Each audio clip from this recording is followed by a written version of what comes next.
Good morning. Thank you for joining with me for the meditation for lesson 182. I will be still an instant and go home.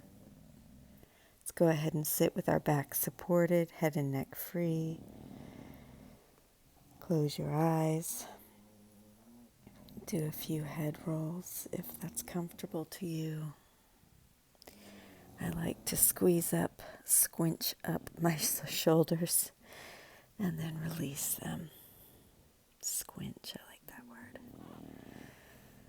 This is a meditation to the sound of dogs snoring.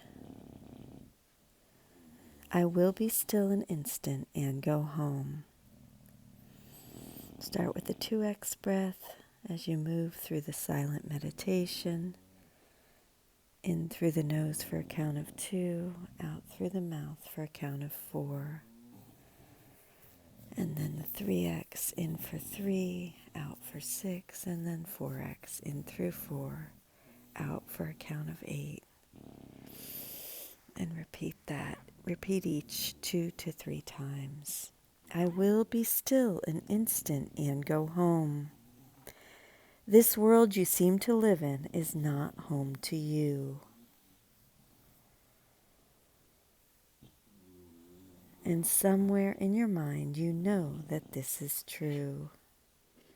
A memory of home keeps haunting you as if there were a place that called you to return, although you do not recognize the voice, nor what it is the voice reminds you of. Yet still you feel an alien here from somewhere all unknown. I will be still an instant and go home. When you are still an instant, when the world recedes from you, when valueless ideas cease to have value in your restless mind, then will you hear his voice. Let us rest with him. I will be still an instant and go home.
I will be still an instant and go home.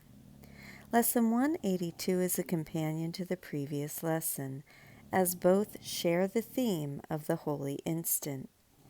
The contexts, though, are quite different. We could subtitle Lesson 181, I will be still an instant and forgive, because its focus is on letting go of grievances.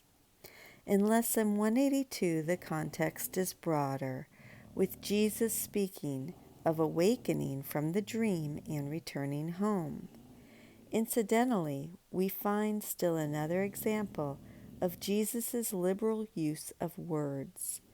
The holy instant is seen in Lesson 181 as a stepping stone on the journey, while in Lesson 182 it marks the journey's end. This lovely lesson is in two parts, the first centering on the world not being our home, and the more poetic second part focusing on the child within who leads us home. I am going to read from the text, chapter 21, section 6, paragraph 3, 7 through 14. How would an army act in dreams? Any way at all. It could be seen attacking anyone with anything. Dreams have no reason in them. A flower turns into a poisoned spear. A child becomes a giant, and a mouse roars like a lion. And love is turned to hate as easily. This is no army but a madhouse. What seems to be a planned attack is bedlam. And this is Ken Wapnick, once we have released our toys of hate, the way to love is open. Jesus pleads with us to think of this little child, our little child, as we go through our day, not as an alien being, but as the self we yearn to join, unite with, and to be with. Yet it remains a self, capital S, that frightens us. Joining with Jesus and our brothers in the holy instance of forgiveness brings the journey's end ever closer. With peace, our increasingly happy companion, as fear is gently replaced by love. Thank you so much for joining with me today. I hope that you have a beautiful, beautiful day, and let us remember to be still as often as we can today and go home. I love you.